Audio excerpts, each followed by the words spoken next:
Otherwise, we're on the.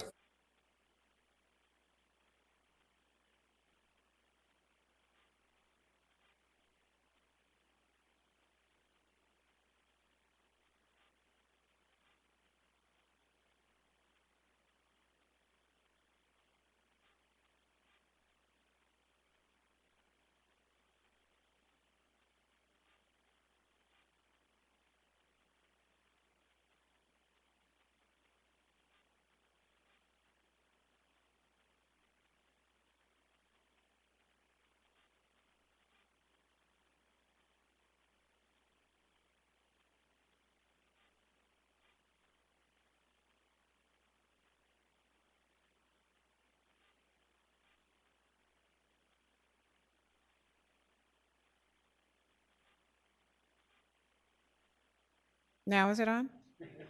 Okay. I'd like everyone to please stand for the Pledge of Allegiance. It's going to be led by our new member, Lloyd White from the city of Beaumont.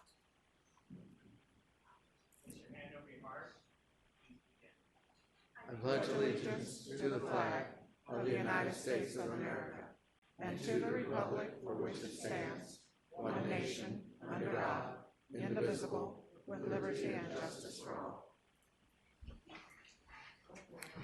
This will show you whose mics are on. Normally that mic is always left on. And then when someone pushes their request to speak, their number flashes. Okay, we don't have to do roll call because everybody's here, right? Okay. Then we are welcoming Beaumont back. Thank you. And we have any public comments for anything not on the agenda? I have no requests, but can we go back to roll call so everybody can check in on their iPads, please? Okay, that's what we were checking to see if we did that.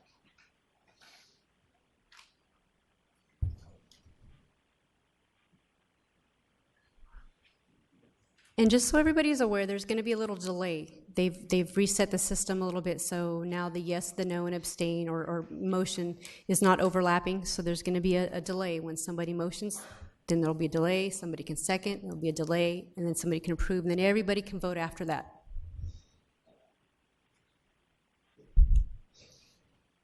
District 2, please vote. Thank you, sir. Canyon Lake is absent. Oh, thank you, sir. Thank you.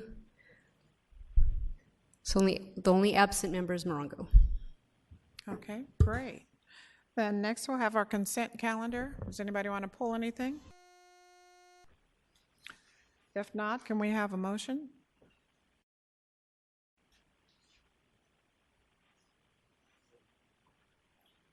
It's been moved by Lake Elsinore and seconded by Eastville. Everybody please vote.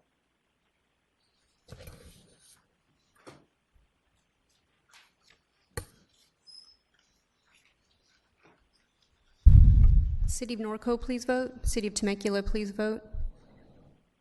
District 2, thank you. City of Beaumont, thank you.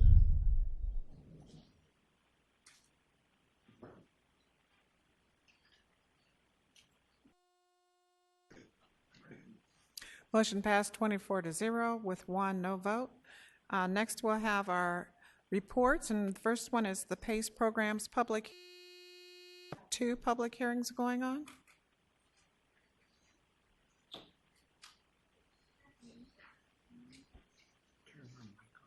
Am I on? Am I on now? Okay. Hi. Good afternoon, Chair Franklin, members of the committee, staff, and guests. My name is Crystal Adams, and I'm a program manager here at Wrcog for the PACE programs. And I believe today we will be doing 1 public hearing for both items today. Brief background. Property Assessed Clean Energy, or PACE programs, provide financing on a range of energy-saving, renewable energy, and water-conserving improvements. These improvements are permanently affixed to both residential and/or commercial properties and are repaid as a line item on your property taxes. To date, in addition to the HERO programs, Wrcog now oversees the California First program and the Spruce program here in the subregion. Recently, the counties of Amador, Colusa, and Glenn, unincorporated areas, have adopted into the California HERO program, and today their public hearing will be held to include them into the HERO program report. In June, the city of Santa Rosa adopted a resolution of participation to be included in the California HERO program. With today's actions, their public hearing will be scheduled for August 7th to be included in our program report.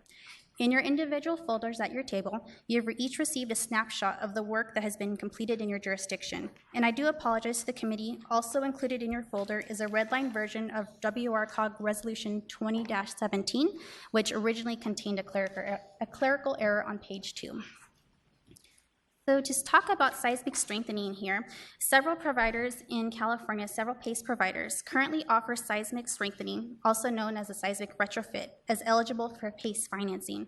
Larger jurisdictions like Los Angeles and Berkeley have specifically requested that PACE programs include seismic strengthening projects as an eligible financeable project to fit with some local ordinances to safely retrofit commercial buildings and/or multi-housing residential units.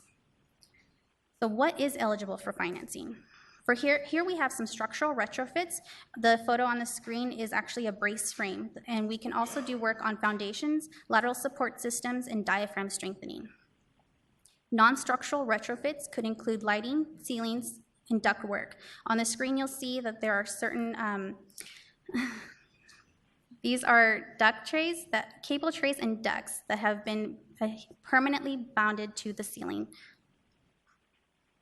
So the next steps for the Wrcog member agencies, if the Executive Committee adopts Resolution 35-17 today to include seismic strengthening as an eligible product, it would ultimately be up to each member jurisdiction to determine whether or not to add seismic strengthening as a financeable product within its boundaries. A member jurisdiction would need to adopt an opt-in resolution, and our own Wrcog member agencies would need to adopt an amendment to the original implementation agreement with Wrcog.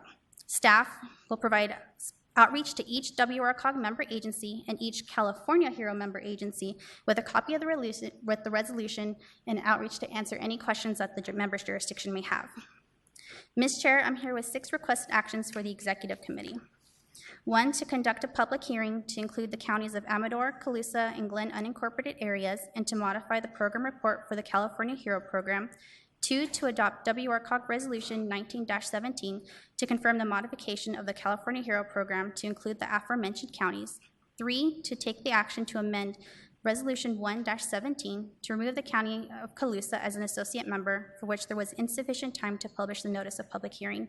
4, accept the City of Santa Rosa as an associate member of the Western Riverside Council of Governments. 5, adopt Wrcog Resolution 20-17 to declare the intention to modify the California HERO program report and to set a public hearing date for August 7, 2017. And finally, 6, to conduct a public hearing to confirm the modification of the Wrcog PACE program report and the California HERO report to authorize the financing of seismic strengthening improvements and adopt Wrcog Resolution 35-17 to modify the program reports to include these as eligible improvements. Thank you, Ms. Chair, and I'm members of the committee. I'm happy to answer any questions. Okay, thank you. Do we have any questions?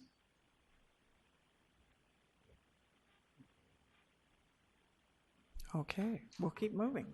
Then we are going to declare the public hearing to be open for 2 items. Item number 1, a public hearing regarding the inclusion of the counties of Amador, Colusa, and Glenn unincorporated areas. And item number 6, a public hearing regarding the inclusion of seismic strengthening improvements as eligible improvements for residential and commercial properties participating in the Wrcog PACE program. Do we have any requests from the public? I have no requests. Do we have any callers online? I hear none. Okay, going once, going twice. Public comment is then closed. We'll bring it back for a motion.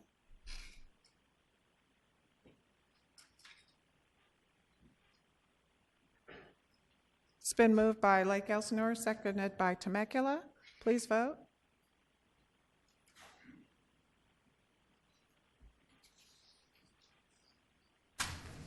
City of Canyon Lake, please vote. Thank you.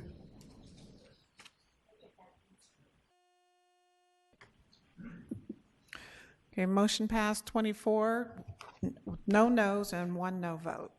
Thank you. Item number 5B, the TUM Program Nexus Study Update.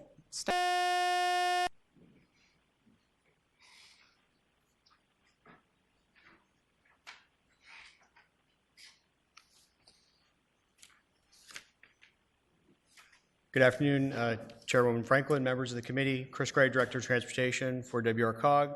I am here today to bring our TUMF Nexus study update to a final conclusion one way or another. Just so everyone knows, I'm leaving on vacation tomorrow. Whether I come back or not is directly related to what we decide. So actually, I love working here. I will come back. Or how would you do? Tell us which vote will do what. Yes. That'll be a surprise. So today we have 6 requested actions. The first and most important one is the approval of the Nexus study. If the Nexus study is approved, action 2, 3, 4 are ones we would bring for discussion. If it is not approved, then we'll go ahead to 5 and 6. So the requested action number 1 is the approval of the Nexus study. Just for those of you who don't follow read everything we do, last Nexus study update was completed in 2009. This was a comprehensive update. We have been doing regular briefings for you, the public works committees, the city managers, the planning directors. We completed a draft in February 2017. We received written comments. We responded to the written comments. We retained a peer review consultant. We then had public comments and staff presentation at the June 5th executive committee meeting. If the Nexus study is not approved, there are basically the 2009 Nexus study stays in effect. One provision of our settlement with the City of Beaumont is the City of Beaumont would like to rejoin the TUMP program. If the Nexus study is not approved, they do not rejoin the TUMP program. Any of the projects which were identified as part of the Nexus study update don't get funded, so things like Scott Road, portions of Limonite, Iowa Avenue, 3rd Street grade separation. The fees as they are today remain in effect. So essentially, we're back at status quo. So our staff recommendation is to approve the Nexus study. The second action, if you approve the Nexus study, will be to identify how to implement the fee. This slide shows you the fee as set aside in the Nexus study. We have met with our Public Works Committee, our city managers, and a composite committee, which was composed of city managers, Public Works, and elected officials. There's a variety of options. Essentially, all the options are very similar in 2 regards. One, they all recommend some kind of adjustment to the retail fee. The most, I would say, consensus recommendation is a actual reduction in the retail fee. And then there's all the committees have asked for some kind of phase-in on the single-family fee. No adjustments to multifamily, residential, service, or industrial. In case you were curious, these are the fiscal impacts of the various alternatives. Even with the retail fee reduction and phasing in the residential fee, it's a modest impact to the program. If you were, for example, to pick the ad hoc fee, ad hoc recommendation, these are what the fees, this is how the fee would be implemented. And staff's recommendations, we're not making a specific recommendation on the implementation. We're simply recommending you pick one of the 3. Because those are based on Wrcog's committees. We have been also asked to look into a mechanism to allow the retail fee reduction, if you pick one, to be implemented immediately. And we worked very closely with Best, and Krieger. And so the staff report outlines details of the policy. I did want to add one caveat to that. We were asked by the county to look into what would happen if you were challenged over the fee collection. So I wanted to read this because Steve wrote this and it's very good. If this policy is approved, we would add an item which would say the following: Wrcog shall defend, indemnify, and hold harmless any TUMF participant from claims, liabilities, and damages, including attorneys' fees and costs resulting from a legal challenge based solely on the TUMF participant's implementation of the interim retail fee reduction. So that means if someone challenges your collection of the reduced retail fee, we would indemnify and hold you harmless from that. This is an interim measure until you adopt the TUMF ordinance, but it does allow you to make that immediate reduction.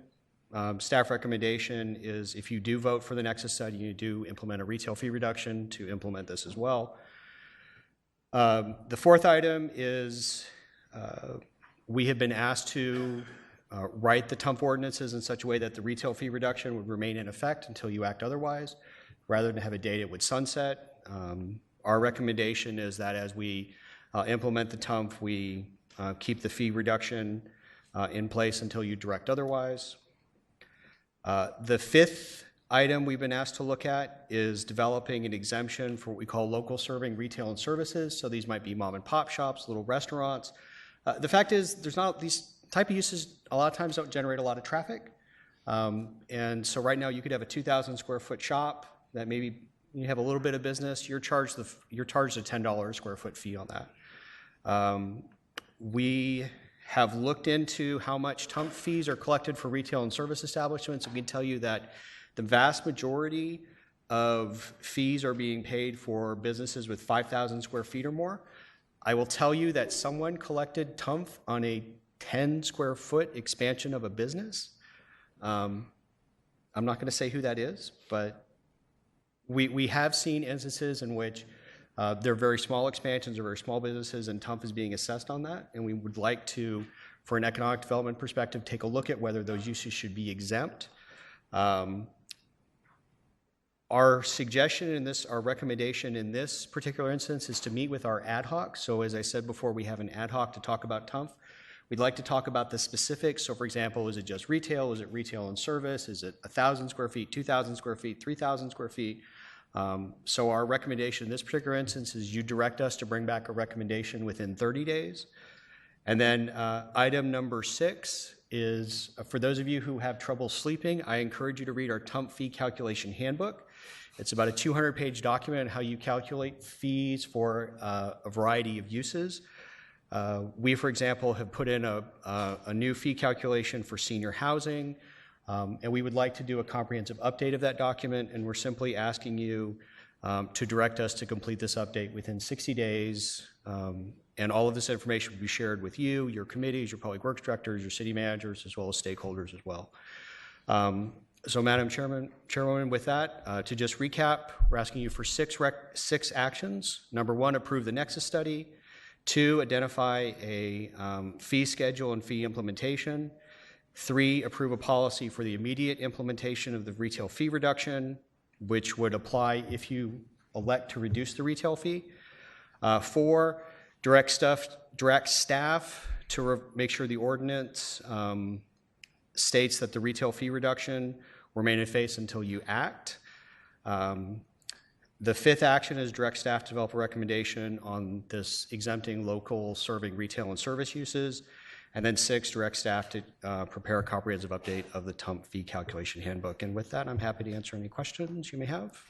Don't go far. Thank you. We'll start with District 1. Just a quick question, if I may. Does the proposal or all the proposals, do they contain a CPI component that the rates will go up every year without a vote of the commission, or is there no CPI in it? It does not. The public works directors have asked for that. We would point out that there is a language in our TUMF administrative plan which says we're supposed to come back to you on a yearly basis and ask you for a CPI, and then you decide if you want to implement that or not. Unless you act affirmatively to add that, the language in the administrative plan would remain in effect.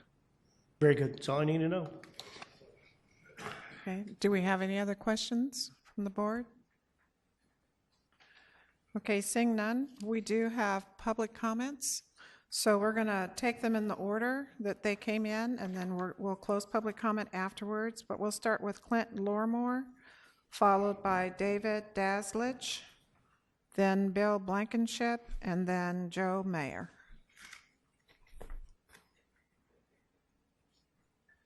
Hello, good afternoon, members of the board. My name is Clint Lormore, Director of Government Affairs with the Building Industry Association. You're going to hear much of the same of what we talked about before. We still stand firmly next to what we have stated in our comment letters. And we provided 3 of them, the first one on April 13th, second on April 19th, third on April 20th. We have problems with the inequitable treatment of the housing industry versus retail commercial in terms of the 2-year freeze that was only being offered to retail and commercial. And it should be noted that housing comprises over 80% of the TUMF program. And that was stated in a letter on April 13th, 2017. Also, the TUMF's use of vehicle miles traveled, or VMT, as opposed to trips generated in previous models. VMT is a model which is not defensible and benefits retail commercial at the expense of housing, and that was in our letter of April 19th. An overinflation of costs associated with right-of-way acquisition with a minimum of $600 that needs to be removed from the study, with as much as $1 billion in excess charges, and that was in our letter dated April 20th. And it should be stated that that means that this program is a third overstated.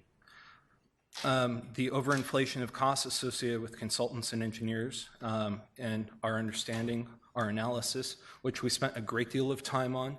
We brought in experts. We put forward the effort much more than anybody else has put into this effort in terms of comments. And we find that the cost should be half of what Wrcog is proposing. Now, the option in terms of the requested actions, number 2, the approval of one of the recommendations, we would respectfully request, as we did in our letter dated April 13th, that you approve the TUMF ad hoc committee's recommendation of a 2-year freeze and 2-year phase-in.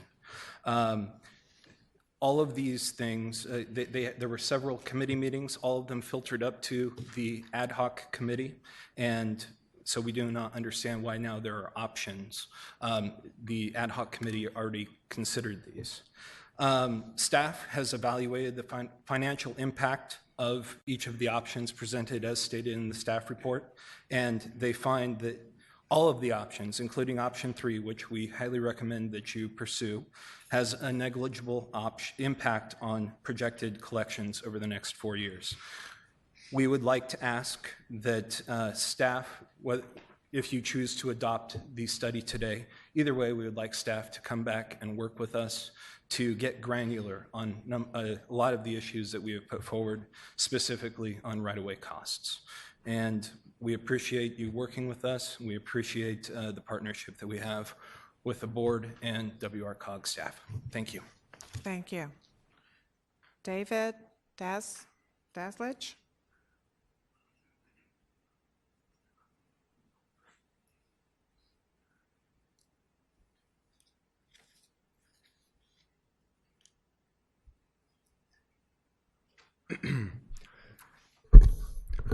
Thank you, Madam Chair and members of the board. My name is David Daslich. I am the Deputy Director of Government Affairs for the Riverside County Building Industry Association.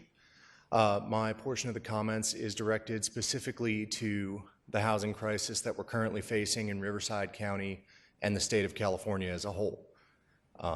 At the state level, there have been over 100 bills introduced to the state legislature to address both the affordability and availability of housing within the state.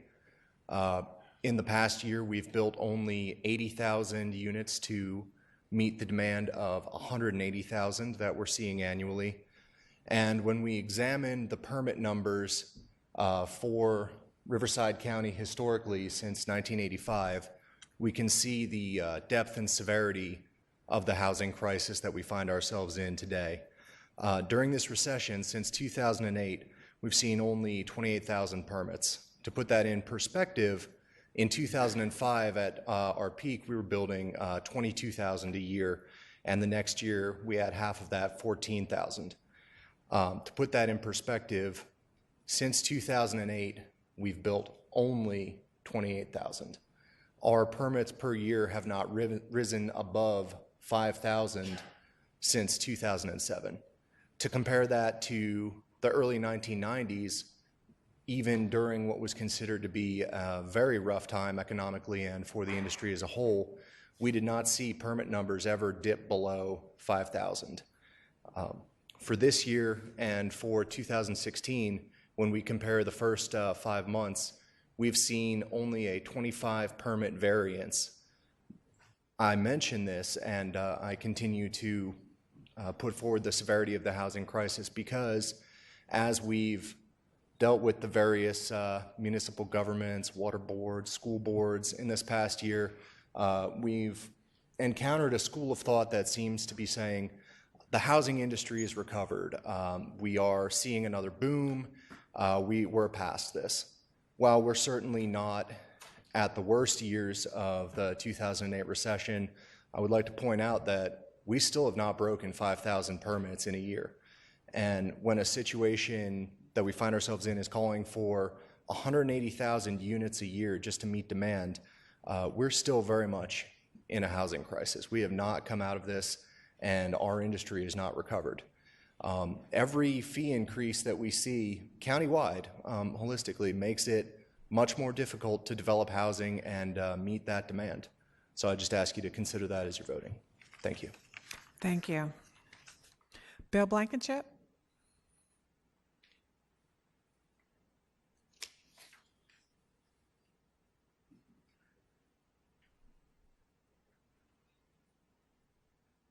Madam Chairwoman, Bill Blankenship, and members of the board, CEO for Riverside County Building Industry Association.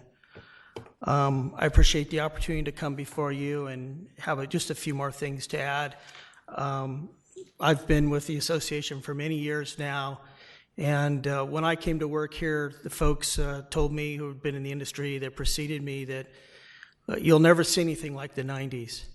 And for the last 10 years, we've seen something much worse than the 90s.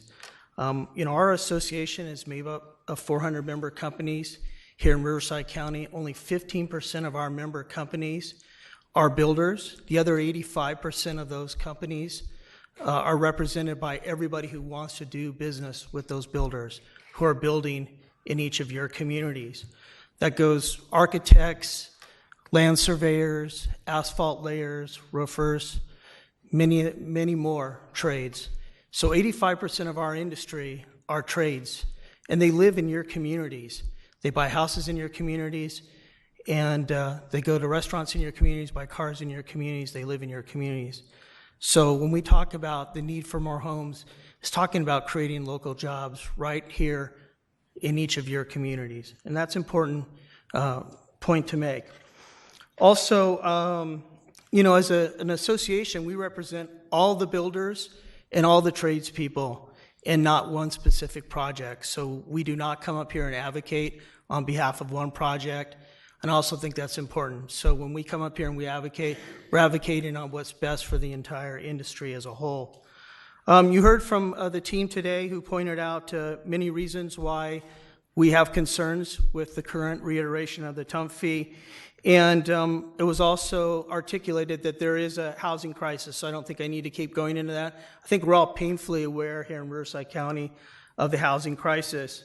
And a large part of it, which is due to the high cost of housing, is the fees and the exactions and the mandates that come from Sacramento. Also, we were told that we need more jobs here in Riverside County, more sales tax revenue. A strategy to achieve both these must go hand in hand with more rooftops. The Western City Magazine wrote, which is the League's magazine, a retail strategy is primarily a housing strategy. Retailers tell the city, show me the rooftops. Retail developments needs residential development to draw from West. And this was an article that was done about 10 years ago. I don't think anything's changed since then.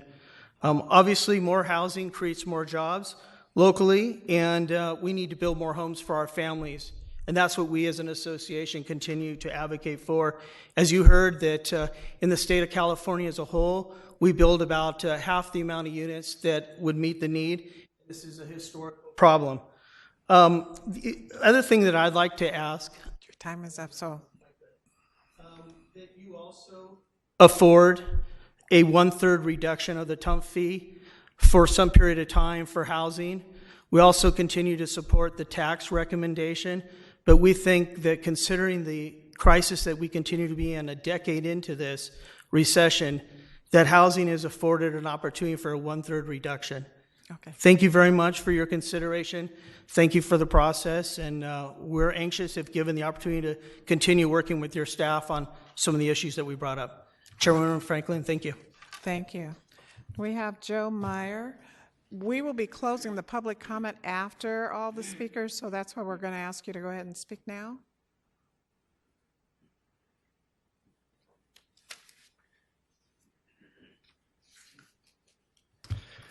Thank you very much. Members of the board, my name is Joe Meyer. My company is Pacific Retail Partners and been involved in the shopping center industry out here for over 30 years. First off, we appreciate everyone, people who I've met and talked to about the challenges to our industry and really listening to our concerns. And it's been very helpful. It's been a good working relationship. I hope we've both have learned. I've learned more from your side, and hopefully you've learned the challenges that are hitting our sector. We're in challenging times. Models are shifting. The internet is after us, but the internet is also going to work with our retailers. So we're all trying to figure things out. But when the fee came out at the number at the start, it was unbearable. I mean, I was thinking of changing businesses, quite honestly. It was that tragic. But so we appreciate listening, and basically the new study and fee implementation that we saw is going to help developers like myself get things done. It's going to help retailers get buildings built, and this starts from the mom and pop with a franchisee or their own personal business all the way up to major retailers. So this is all going to help us survive this new environment that we're heading into. And I wanted to personally thank Chris for really listening. I challenged him on his studies. We really read these studies. And he re-looked at things and said, hey, that makes sense, and studied it. And the studies supported our thinking. So we really do appreciate that. And we do support item 5B as written. And we look forward to a favorable vote. And I just want to thank you for your time. Thank you. Do we have any other requests to speak? I have no additional requests. Okay, then we will close public comment and bring it back to the committee. We'll take the items one by one. So the first one is item number 1, which is to approve the Nexus study. Do we have a motion? Did you push your button? There we go. Murrieta will make the motion to approve the Nexus study. Okay. Did your button work? There we go. Okay, hold on, because we're taking those all separately. I got to set the system. Give me just a second. Right. Okay. We have to do it vote by voice.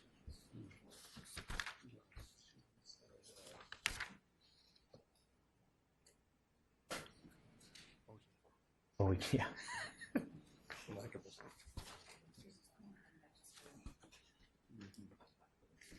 Okay, now you should be able to vote. Okay. We have a motion and a second. Guess we don't need that. Can I ask the maker of the motion a question? Who's speaking? Murrieta? It doesn't show me as the maker of the motion anymore. It was Eugene asking. He was the verbal maker. If I can ask for clarification, one of the topics of concern in our early presentations were some of the discrepancies BIA had with the way that we came up with figures. So as part of this motion, I would like the implementation of the actual study to continue on, as far as having the ad hoc committee continue to look at how that was, how the figures were arrived at. Can I address that real quick? When we had our meeting a couple of months ago, the questions that the BIA had in regards to the methodology of the study were pretty much gone over in pretty minute detail. And essentially what we found is, the study is the study. And there's different interpretations of what methodology should be used. And I think Chris was able to show us that we're using a pretty conservative methodology. And so that's why, as far as the Nexus study and approving the Nexus study itself, that's why I kind of made the motion, or wanted to make the motion, to approve it as it is. The other modifications are going to be up to us in choosing the options 1, 2, or 3 to address some of the shortfalls that we feel are necessary to make this work. Okay. Thank you. Okay, so we do have a motion, I believe, by District 2 and a second by the City of Paris. And the motion was to approve the 2016 Top Nexus study as presented. Do we have a motion? Okay. Everybody please vote. Okay, but I gotta watch this first.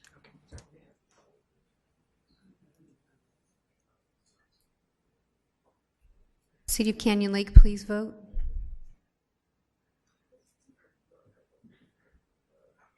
Western Municipal Water District, will you just hit abstain, please? Thank you. Okay, we have 21 yes, 1 no, and 2 abstentions. The next item, and before, Henrietta, did you have something else you wanted to add? And Corona, did you have anything else to add? Okay. Then item number 2 is to approve one of the recommendations regarding the TUM fee schedule and fee phasing provided by the committee structure. District 1? Thank you, Madam Chair.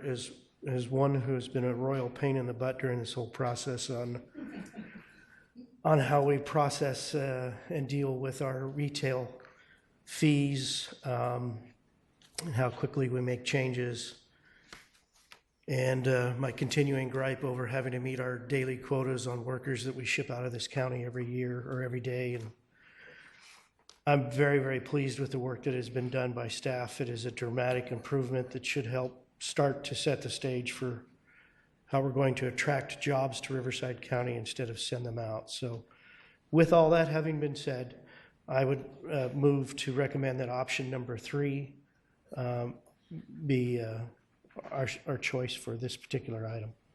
Temecula seconds. Okay, we have a motion and a second. Everybody please vote, and that's on option 3. Good catch, good catch. Otherwise Tabalone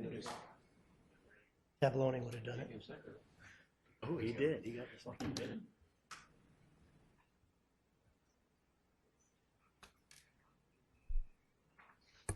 Gave the motion to District 1 and District 2.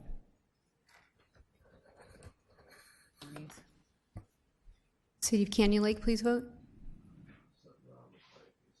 Are you having issues with your iPad, sir? Thank you. Motion passed, 20 yes, 2 noes, 2 abstentions.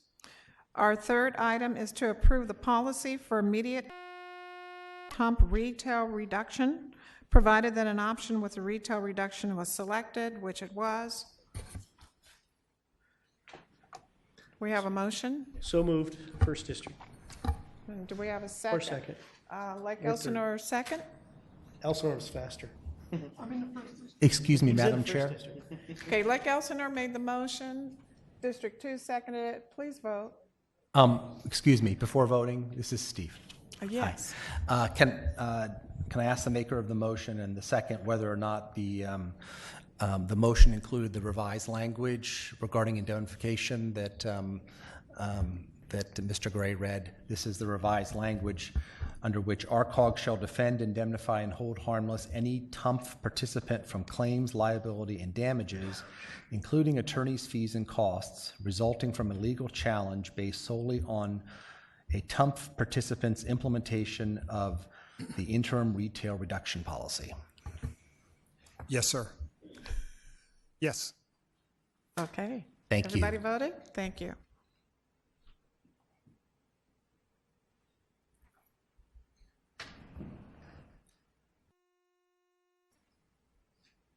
Motion passed, 22 yes, no noes, 2 abstentions. Item number 4 is to direct staff ordinance to maintain the reduction in retail rates until approval by the executive committee. We have a motion. City of Murrieta moved it, and District 3 seconded it. Please vote.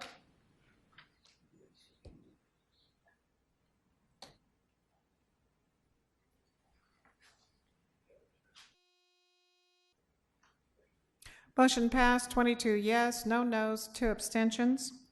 Item number 5 is to direct staff to exempt local serving retail and service uses from TUMP within 30 days. We have a mover, District 3, and a second by District 1. Please vote.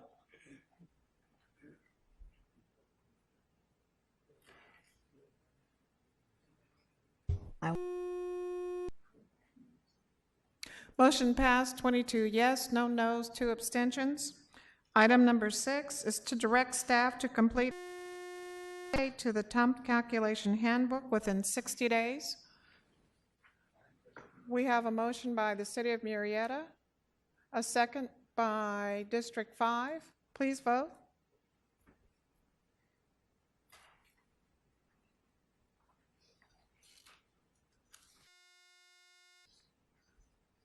Motion passed, 22 yes, no no's, 2 abstentions. Chris, you get vacation tomorrow. Are you coming back?